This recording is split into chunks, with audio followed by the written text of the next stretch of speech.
Hello అండి, welcome to my channel that crazy vlogs అండి. So ఈరోజు వీడియో ఏంటంటే డే ఇన్ మై లైఫ్ అంటే కూడా జస్ట్ ఒక సాటర్డే అనమాట. సో సాటర్డే మార్నింగ్ రొటీన్ ఎలా ఉంటుంది కిడ్స్తో, అండ్ మా పిల్లలందరూ ఏం చేస్తారో అండ్ నేనేం చేస్తానో ఈ వీడియోలో చూపిస్తాను. అండ్ సాటర్డే కాబట్టి ఖచ్చితంగా పూజ అయితే ఉంటుందన్నమాట.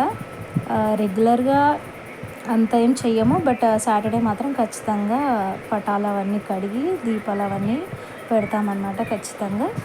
సో సాటర్డే మాత్రము కొంచెం ఎర్లీగా పనులన్నీ అయిపోతాయి, పూజ ఉంటుంది, లేట్ చేయొద్దు కాబట్టి పూజ ఆల్మోస్ట్ 10-10:30 లోపు పూజ అయితే అయిపోతుంది అన్నమాట.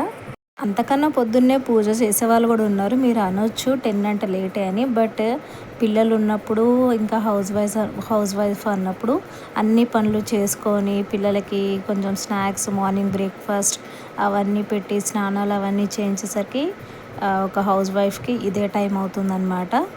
సో ఇంకా పూజ అంతా ఫినిష్ అయిపోయింది. ఇంకా మా పిల్లలని మొక్కిపిస్తున్నాను. ఇంకా ఫస్ట్ నేనైతే పూజ అయిపోగానే నేను చేసే వెంటనే పని ఏంటంటే కాఫీ తాగడము. అంటే రెగ్యులర్గానేం కాదు, బట్ అప్పుడప్పుడు అయినా.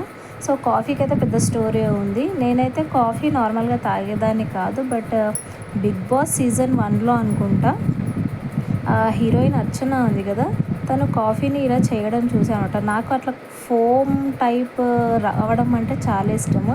అది ఓన్లీ కాఫీ షాప్స్లోనే దొరుకుతుంది, మన ఇంట్లో కుదరదని అనుకున్నాను. బట్ తను ఏం చేసేదంటే coffee, sugar plus hot water ఒక 2 స్పూన్స్ యాడ్ చేసి స్పూన్తో బాగా మిక్స్ చేసేదన్నమాట. అప్పుడు తనకు ఫోమ్ అలా వచ్చింది.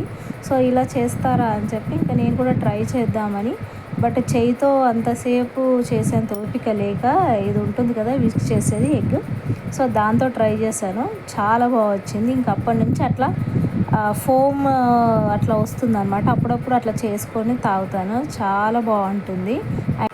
ఇంకా కొద్దిసేపు అయితే కాఫీ బ్రేక్ తీసుకున్నాను అనమాట. ఇంకా నెక్స్ట్ ఉంటుంది కదా మన లంచ్ ప్రిపేర్ చేయడం, ఇంకా స్టార్ట్ చేయాలి. సో ఈ గ్యాప్లో హ్యాపీగా కొద్దిసేపు కాఫీని అయితే తాగేశాను అనమాట. ఇంకా కొంచెంసేపు అలా బయట కూర్చొని హ్యాపీగా టైం స్పెండ్ చేశాను అనమాట. నేను మా పెద్ద పాప, తను కూడా నా వెంటనే ఉందన్నమాట. ఇంకా ఇద్దరం ఏదో మాట్లాడుకుంటూ కాసేపు అలా టైం అయితే స్పెండ్ చేశాము.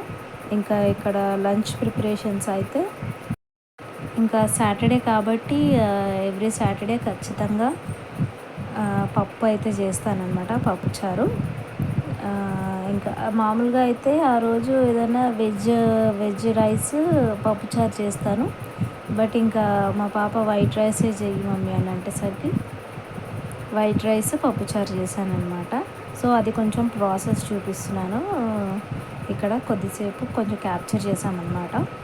చింతపండు రసంతో పప్పుచారు చేస్తున్నాను.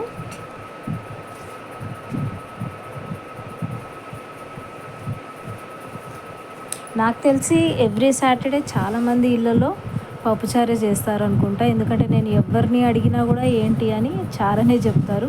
సో ఇక్కడ ఫుడ్ ప్రిపరేషన్స్ అయితే అయిపోయాయి, వైట్ రైస్, పప్పుచారు. అండ్ ఇంకా పప్పుచారు కాబట్టి ఖచ్చితంగా పాపడాలు అయితే ఉంటాయి. మా పాపకు చాలా ఇష్టము, మా పెద్ద పాపకి చిన్న పాపకి ఇద్దరికి ఇష్టము. సో తనైతే టేస్ట్ చూసి చెప్తోంది అనమాట, చాలా బాగుంది. నిజానికైతే బాగానే చేస్తాను. ఇంకా ఇద్దరం కూర్చొని రైస్ పెట్టుకుంటామన్నమాట. సో ఇది డే ఇన్ మై లైఫ్ అనొచ్చు, but one day in my life Saturday అని కూడా చెప్పొచ్చు అనమాట. సో ఇలా గడుస్తుంది మా ఇంట్లో సాటర్డే. సో ఈ వీడియో కనుక మీకు నచ్చినట్టయితే ప్లీజ్ లైక్ చేయండి, షేర్ చేయండి, and subscribe to my channel. Thank you so much for watching.